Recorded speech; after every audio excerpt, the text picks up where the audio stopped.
Thanks for joining us. Thanks for having me. Do you want to introduce yourself and tell us your role? No problem. My name's Tomasz Gop. I'm an executive producer at CA Games, and of course I'm working on Lords of the Fallen. Right, for those who don't know what Lords of the Fallen is, do you want to give us a quick overview? With pleasure, of course. It's an action RPG, which means that it's a game that mixes a very serious approach towards progression, learning, and mastering your skills, crafting your skills, with sort of a narrative-driven game, RPG, elements and storyline and all of that. So we're kind of a mixture of genres. I think we're more leaned towards the action part, so actually learning how to play the game is probably going to give you a lot of fun, and we're trying to base everything on that, or most of that, but we do believe that story in Lords of the Fallen is going to be an interesting one, and won't let down people who like playing games mostly for the story. Okay, tell us a little bit about the story. Lords of the Fallen is not a game that bases off of a franchise or books or movies or anything that has been written before, so we pretty much made the whole story and the background ourselves. And there's a legend that drives everything that happens in the world of the game. A couple thousand years ago, people have fought and actually overthrown a god. It turned out that it was a bad god, that's why they had to do it. But what is important is, because of what they've done, I mean, how much of an ego boost that can be for humanity to overthrow a god, they believe they can do really, really crazy, epic things. And thanks to that, they believe they can do things that probably normally humanity is not capable of. And they came up with an idea that they can completely wipe evil out of human nature. And because of that, they made a codex of the worst deeds that a human being can commit, and anybody who gets caught doing that is branded on their face forever, so that everybody sees this is a bad guy, an evil person. And it's like tattoos of the sins on the face of the criminals or outcasts. And the moment that the game begins is where the army of the fallen god, almost long forgotten by now, started to reappear, the demons. And of course the generals that we call lords that lead this army. It's like, wow, nobody knows what is going on and why. And this is evil, of course, for the humans, as I've described them. And it's only natural for humans who are, as I sort of describe them right now, to think, we don't want to fight it, it's evil. So let's get our worst guy that is out there. Let's get Harkin, the guy who's committed most deadly sins, and let's face him against that. So let's fight evil with evil. So the hero of Lords of the Fallen, Harkin, is not going to be like a shiny armor knight, a paladin kind of guy. He's more of an anti-hero, but what is most important is he's probably the only guy on Earth capable to do what's ahead of him and to fight not only the demons but the lords that are quite a challenge. Talk to us about the gameplay. How does it work? The foundation of how we wanted to design the gameplay experience of Lords of the Fallen was we tried to base everything about the combat and about tactics and strategies, and I wanted to make sure that it feels as challenging, as rewarding, as when it comes to the process of progressing from the players who needs to learn and the player who is proficient. And at the end of the day, when you all have learned all of that mechanics that Lords of the Fallen is offering, you will notice that you have significantly changed the way that you play as a player. So for example, the fragment of the game that took you like an hour, at the end of the day, it can be 8 minutes if you know exactly what to do when, because you have learned a lot. And this game is offering quite a lot of replayability, because you can start a game in a new game plus mode, which means the character that you have leveled up, you can start again with the with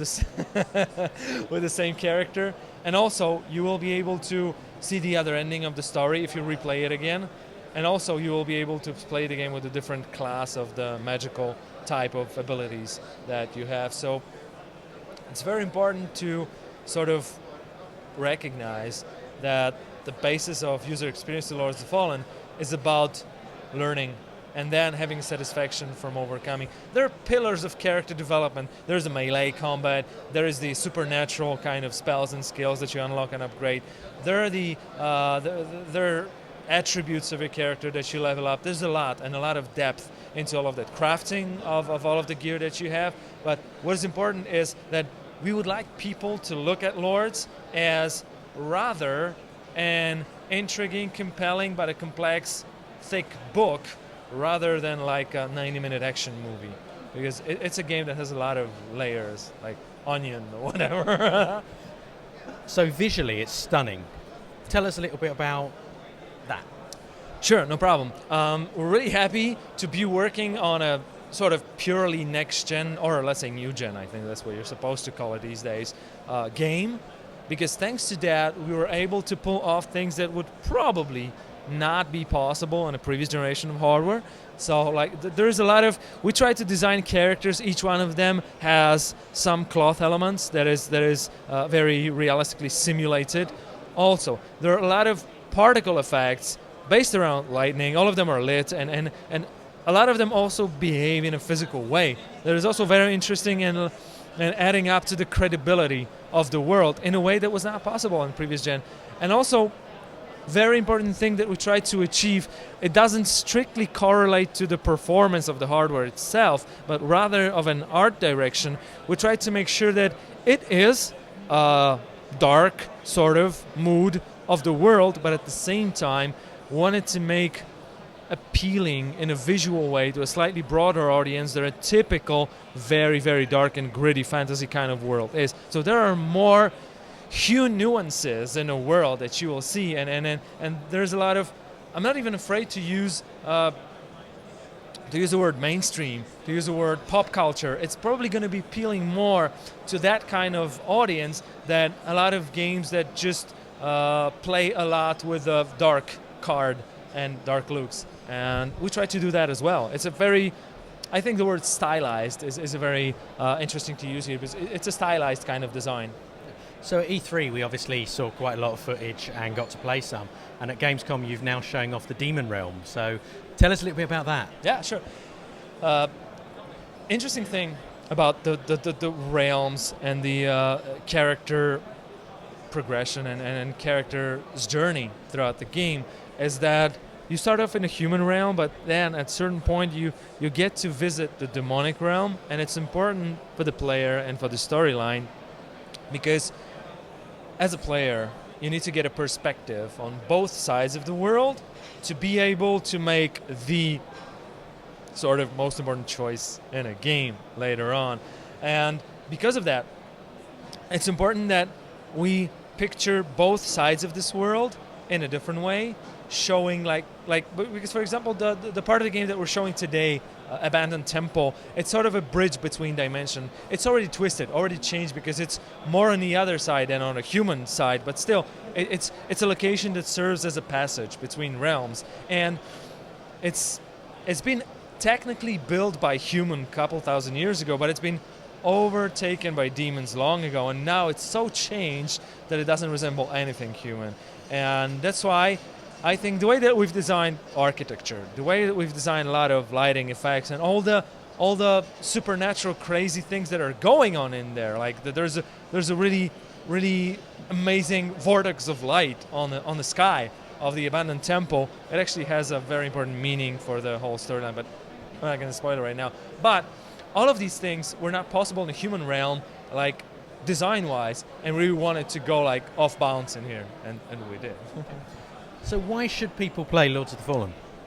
I think that Lords of the Fallen is a game for people who like the feeling that on top of being entertained, because like when you're watching an action movie, you like to be entertained right away. I want my entertainment. It's in there, I think, because the game looks cool, I hope. But on top of that, the whole learning part, the whole feeling of acquiring new skills, crafting sort of your skills, is probably the most important part of fun that you have. And if you like that feeling at satisfaction as a player of, as they say, owning the game at the end, this is a game for you. And you will want to feel that. Okay. So if you could say 5 or 6 things about the game to make people really get excited about it, what would they be? Lords of the Fallen is definitely a game for people who like learning. And what I mean by that is probably repeating few things until they nail it the perfect way at the end. That's one thing. And the other thing is, I really believe that there are not a lot of games, if there's even one, that give you that kind of experience on next generation, next gen of consoles and of hardware.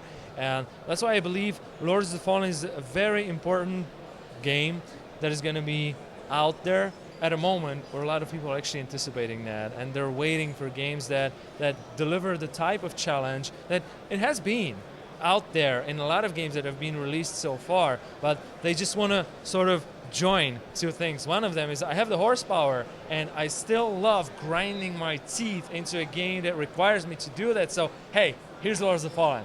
Try that. And of course, I think I had one more thing in mind, but just forgot it. This game definitely gives Dark Souls a run for its money.